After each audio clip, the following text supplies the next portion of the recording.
Welcome, everybody, to Dead Talk Live. And tonight we have joining us Thomas G. Waits from movies like The Thing, The Warriors, and Justice for All, and so many more.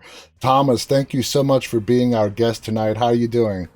I'm great. How you doing, John? I'm doing great, and it's always an honor for me to talk to somebody who I watched growing up on the screen. I particularly enjoy that. I hope that doesn't make you feel old. I'm not intending No, to. no, no, no. It Yeah, is such I'm very grateful. it is such an honor to talk to you. So let's just get started, and I want to start with the Warriors. I was born and raised in New York City in the mid Okay. 70s. I was very young in 79 when the Warriors came out. I was like 5, I turned 5 that year. How prevalent were gangs in New York City at that time? They were prevalent. There was gang culture.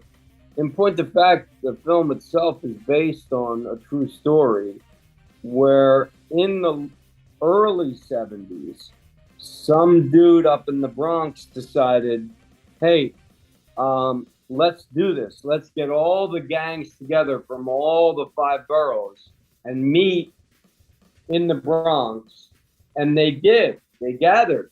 And he gave a speech not dissimilar to Cyrus's, Cyrus.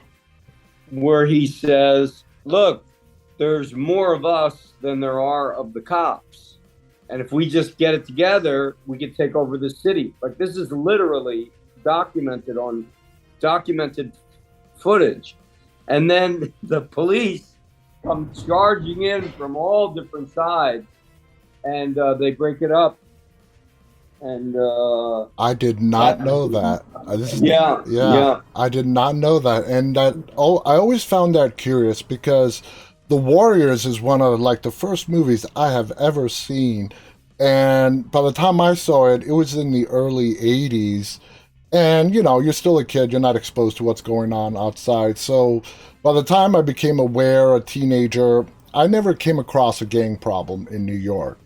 We always heard about it, especially when you went into the 90s, of it being like more out on the West Coast. Well, in the '80s, that's when the sort of Disney-esque fascism took over the city, and it cleaned it up. It changed everything. It became a completely different city. But back in the '70s, you had to carry a stick with you when you Oh, walked. yeah. I mean, I definitely remember the trains, the graffiti, and that was very, spot on in the movie as well. And the gangs were real. In fact, at one point, I think we were in Brooklyn.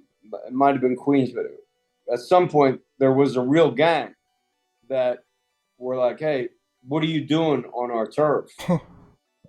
And they had to send the producers and a bunch of PAs up there and start paying these guys off to let us work because Damn. they were like, I don't know if you're allowed to curse on this Yeah, show. you are. They were like, who are these fucking pussy actors in our neighborhood? We're gonna kick their fucking asses. Yeah, The They did not like us being there, and they did not like us pretending like we were part of them. real. Yeah, Yeah, I mean, I totally you get it. have to cut your teeth to become a real gang. I mean, I was in a gang in my own life, in my real life, and growing up outside of Philadelphia, a place called Bristol. We had a gang called the Bristol Terrorist Gang, which was very not nearly as tough as New York gangs, but we did. There was some scuffling, and we got into some trouble. Oh yeah, I can imagine. Now you play Fox in the Warriors. And Yeah, within each gang, you had a hierarchy. You had the leader, you had the war chief, and then you had the soldiers. I always saw Fox as the brains of the right, Warriors. Okay, right. with Cleon, we didn't see it as much because Cleon did not last very long. But especially when Swan took over, Michael Beck, we saw, you guys conversing on the trip from the Bronx to get back home to Coney Island. How did you perceive your character when you first read for Fox, and is that how you saw him as well? Yeah, well, originally, he was not only the scout and the intelligence, if you will, Yeah. but I was supposed to be the romantic lead. Ah. Yeah. And then I got into a great disputation with the director. I became a big pain in the ass and he fired me. And it was quite a blow. And it's something that I have remorse about to this day because I was just very difficult. Yeah. I'm a difficult person anyway, but I was particularly difficult when I was young because I, you know, I guess I thought I was, I Well, don't know, well, full of myself. yeah. When we're young, we think we know everything, right? It's only when we get older that we're like, you know what? Looking back, we really didn't know shit. And I had just enough talent to be dangerous. Yeah. Well, yeah, you had to. You appeared in that span in a lot of great movies. Now, The Warriors had a $4 million budget. Now, for back then, that is not a small deal. For and it was a Paramount film. Uh, to that point in your career, was that the biggest budget film that you've been on? That was the biggest budget film I'd been on to that point in my career. Yeah. Uh, I'd gone on to do much bigger Oh budget yeah, films, The Thing but was 5 times that amount. yeah, I'm sure. Uh, and then before that, I did a film for Midwest Films Incorporated. Joan Micklin Silver was one of the few female directors. She had done Hester Street and Head Over Heels with the great actor John Hurd and Mm-hmm. great actress Mary Beth Hurt. And she and her husband had this film company, and they did a film.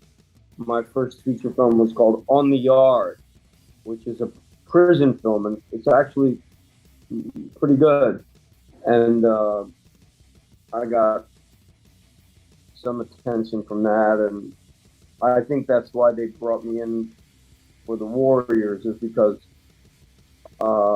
it got a lot of strong critical notice. Oh yeah. Now you got your start, according to IMDb at least, on All My Children back in the early '70s. Going back then, where independent films were not as prevalent as they are today, how difficult was it to break into feature films back in the '70s? With because you basically had to do it with big studio films. Nowadays, independent films are a lot more prevalent. It's easier to get a role somewhere. How difficult was it back then?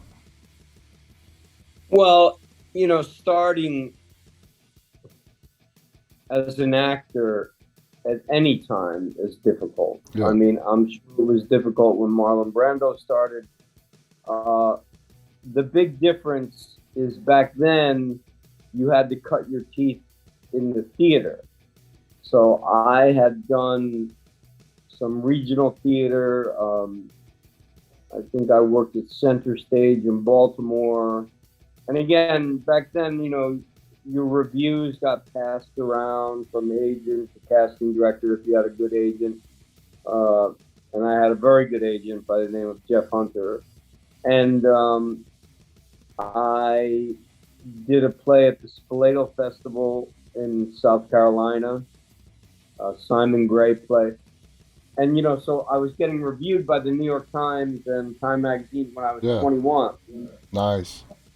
So it wasn't that far of a stretch for someone like me to get a call to come in to audition for a feature film. But I didn't do All My Children until I don't know what it says on IMDb. I never looked up anything I about think it anyone. says 19 like 70 or something around that. And then your next thing after that. There's a big 6 year gap. I think 1970 was All My Children, and then your next credit Really? is in I don't 76. remember. I don't remember doing that. Now from It the was the Warrior, 70s. I think. now from the Warriors, you went into And Justice for All. Okay, that came before the thing. Correct. That has Al Pacino, who by '79, Al Pacino. I mean, The Godfather was out. The Godfather 2 was out. He was like the hottest item in. Dog Day Afternoon, Oh, Serpico. yeah, I mean, Al Pacino was like God. I yeah. mean, he was, not just a great actor, but there was a certain enigma Yeah. about Al. There was a mystique. It was like Al Pacino's doing a film, and so my agent, so I had been fired from the Warriors, which is a very difficult thing for any actor to overcome, and I don't wish it on anybody, but I brought it on myself, and I deserved it. But luckily, I've made amends to Walter, and he's forgiven me, thankfully. But I was just a jerk, I was a kid, and I thought I knew everything, and anyway, I was frightened because I thought, how am I going to, bounce back from this? Yeah. But then, people said to me, look, all great actors are a pain in the ass. So that kind of cheered me up a little bit. And then my agent called me and said, Al Pacino's in town doing a film called And Justice for All. Norman Jewison is directing. And Barry Levinson, who had done nothing up to this point, wrote the script with his then wife, Valerie. And they want to see you for this part. And I said, well, am I going to get to audition with Al? And he said, yeah, Al's going to audition everybody. And I was like, oh, my God. So this is a crazy story. So I get to Martin Bregman's office. That was Al Pacino's manager at the time. I get to Martin Bregman's office, and I'm like, I sign in, and I see, the great Al Pacino come out of the audition room, and he goes up to the secretary, and he says, listen, I'll be right back. I have a dentist appointment I have to go to. And don't ask me where I got the balls to do this, but I go, excuse me, I'm supposed to be auditioning with you. And he was so like, oh, geez, I'm sorry. I'm so sorry. Can we give you another time? And I'm like, yeah, give me another time. I mean, I came here to audition with you. Was he fucking with you with that? I mean, no, he gave me, he made the secretary give me the next morning at 11 o'clock. No, okay. He was having a lot of work done on his teeth. That's a great story. So, I mean, that just going back to that time frame, just the fact that the lead of a movie is the one auditioning for the rest of the cast. Yeah. Even today, that's like, I mean, unheard of. Yeah, maybe Tom Cruise, maybe as an executive producer on a lot of his films, maybe he gets to do that. But I never even heard of that. So let's go on to, I mean, one of the... So the next morning I come in. So I called my agent and I said, Al was going to the dentist. So they gave me another appointment for tomorrow to be with it. And he's like, okay, I'll check this out.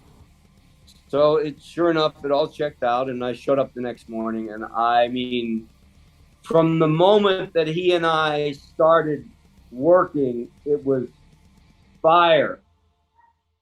Wow. John. I can It was imagine. like walking through fire. Damn.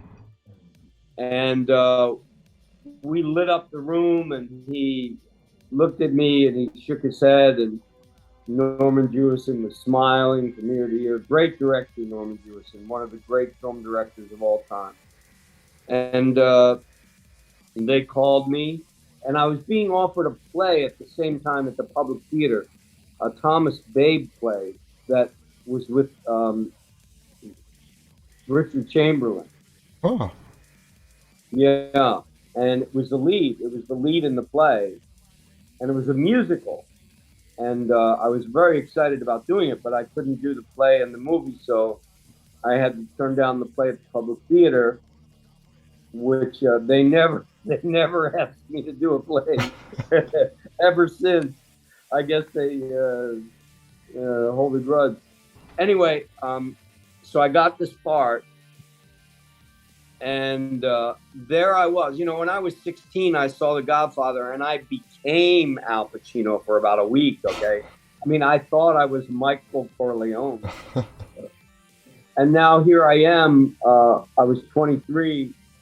8 years later? Yeah. And I'm going to be working with it. Unreal. Very interesting because, I was calm in the audition, but I was nervous on the set. And the first two scenes went pretty well. And, Al taught me a lot. I mean, he's an actor's actor. Mm-hmm. And, he said something to me I'll never forget.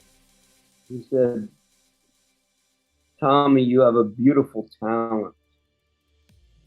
And I went home and wrote that in my diary. I have a stack of diaries in my closet. Someday maybe I'll write a book. And I just thought, I've died and gone to heaven. I've arrived. Yeah.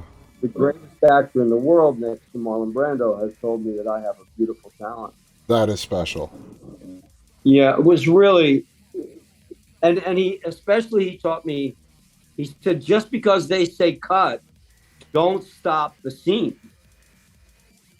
Keep going. Yeah. Get into the character before the scene and stay in the, and so I got into it, man. I was into the whole thing with him. And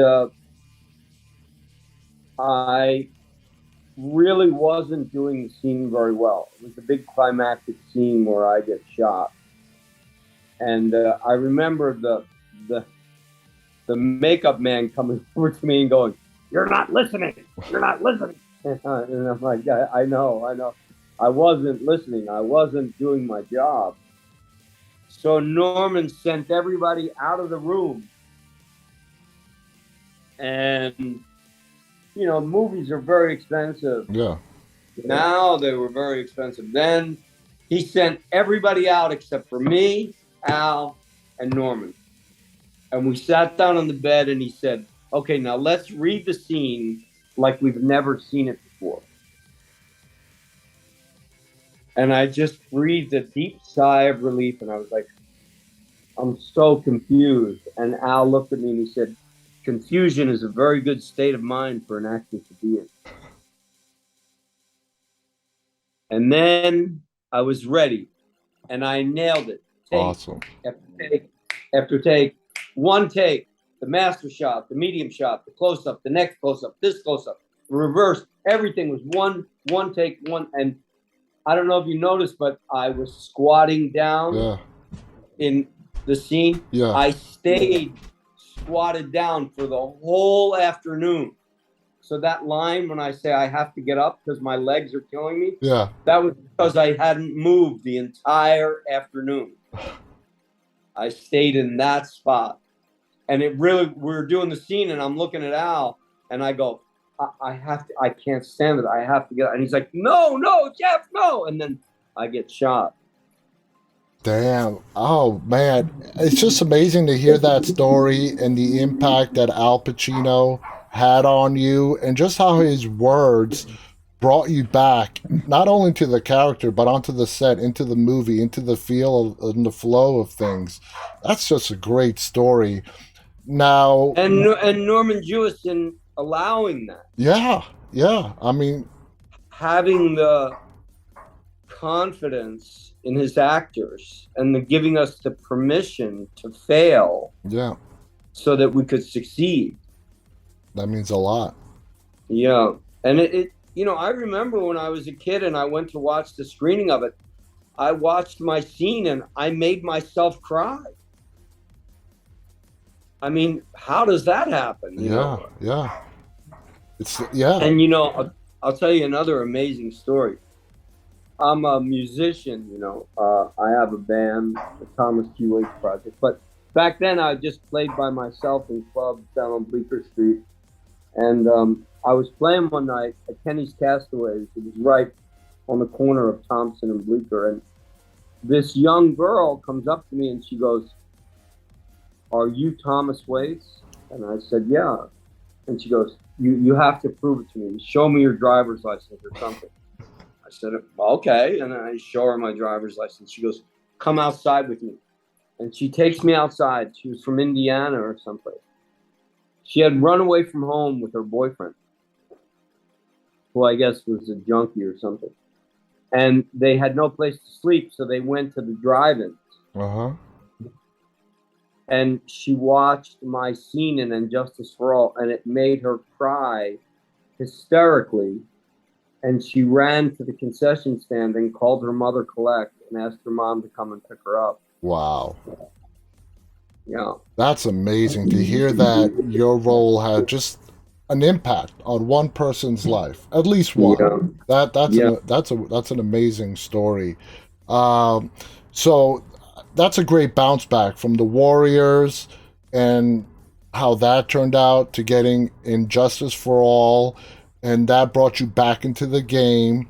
So going on to 82, you cross paths somehow with John Carpenter, and you get cast as Windows in The Thing. How did that all come about? Okay, so I did a lot of theater in between. I'm a real actor. I have a craft, I have a technique, and I was trained at Juilliard. I know what I'm doing. So between the Warriors, Al Pacino did a 3-person play called American Buffalo. Mm-hmm. And I was away doing Shakespeare for the summer in Cleveland. And I'm a classically trained actor. And they called me up and they said, "Look, Al wants you to come in and audition for American Buffalo." And so they flew me in and I auditioned. And, every actor in the world wanted that part. Yeah. Because it was Al Pacino, the great Clifton James, and then the kid. Whoever the kid was going to be, Matt Dillon, Kevin Bacon, every great actor of that era was dying to get that role. And I got it. And it was a huge hit. The lines were, I don't know if you know New York, but the lines were around the block all the way out to 6th Avenue. Yeah. On Bleecker Street every day to get tickets. It was just sold out. This thing could have run forever. And John and Kurt were in town auditioning for The Thing. And they said, "Well, I guess what's the hot play to see?" And they came to see American Buffalo. And then they requested me to come in and audition. Nice. And I really, didn't know who John Carpenter was. I'd heard of Halloween. I certainly knew who Kurt Russell was. But I really didn't think that much of the part. I just really liked John. And it turned out to be a very fortuitous decision on my part because... Definitely. Listen, there are a lot of actors who have done way better than me, that are way more famous, way more wealthy, way more successful than me. But I have been in not one, but 2 cult films, which is extraordinary. I would not call The Thing a cult film. I would call it a mainstream classic. The Warriors, for me, is a cult classic. I see. But for me, The Thing, I mean, not everybody, but a lot of people have seen it, where The Warriors has its cult following and it continues to live from generation to generation. Yeah, it sure does. But The Thing, also it had like 5 times the budget of The Warriors. It was like $20 million to make back in in the early 80s. And the cast, all you guys were so amazing. Kurt Russell, Keith David, David Clennon, Joel Polis, Peter Maloney, Dick Dysart, Wilford Brimley. You had the greatest actors, I thought, they were the greatest actors from both coasts. It was so well cast. Tomorrow, coincidentally, my guest is going to be Keith David. You're kidding. That was purely coincidental, the way that worked out. You tonight, and tomorrow I talked to Keith. So that's so funny. He and I were in Juilliard together. You guys being on that set, it was crazy. We showed up on the set. I go, "What the fuck are you doing here?" And he's like, "What the fuck are you doing here?"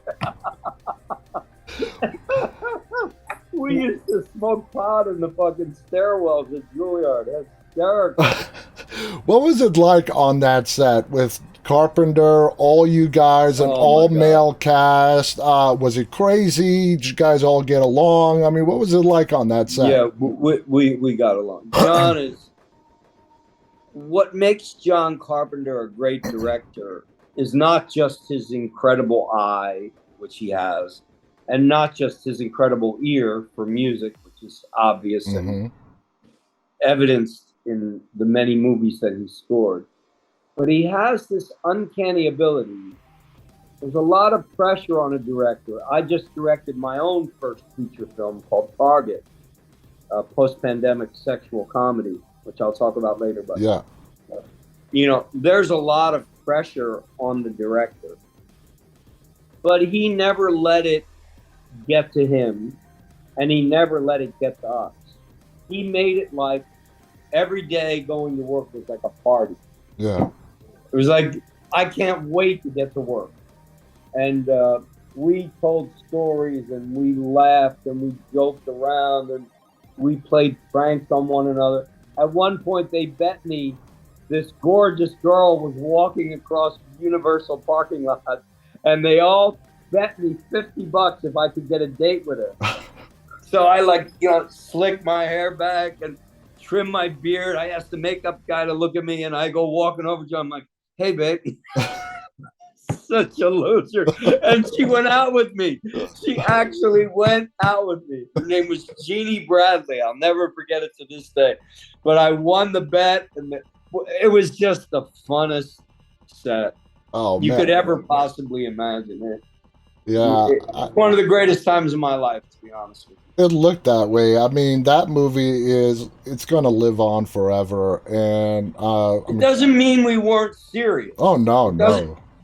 You know, Kurt is a very serious professional actor who knows his game. Yeah. And John is a A-list director and knows his game. But there's a lot of sitting around in movies. If you know anything about doing movies, you sit around and wait 6 hours and you work 2 hours. You know, because they're always lighting and relighting, and especially with that movie, with all the special effects, which were real.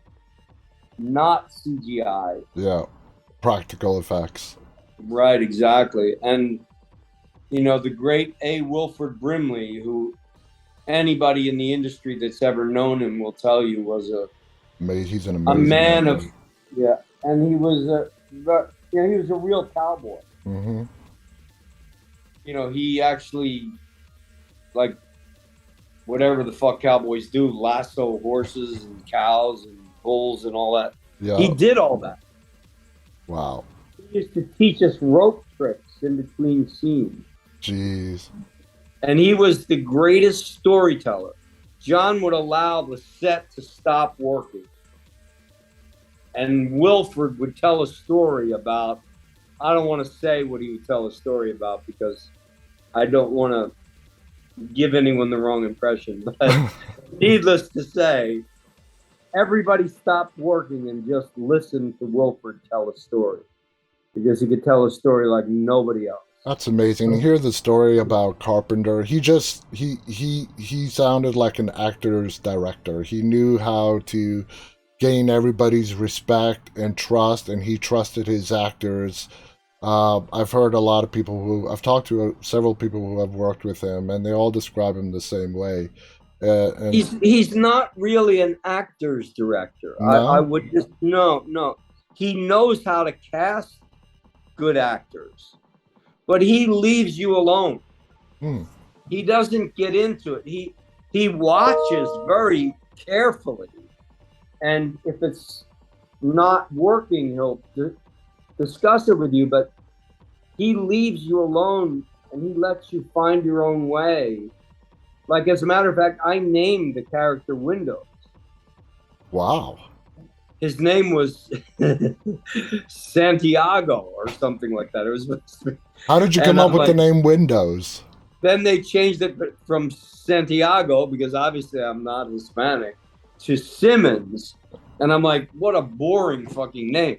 And one day I was on Venice Beach and I saw these green glasses and I wore them into rehearsal. And we were rehearsing and I was doing the character with the glasses on, and I thought, well, my backstory on the guy is that he really, after he finishes his stint in the Antarctic, he's going to go to Hollywood and become a movie star.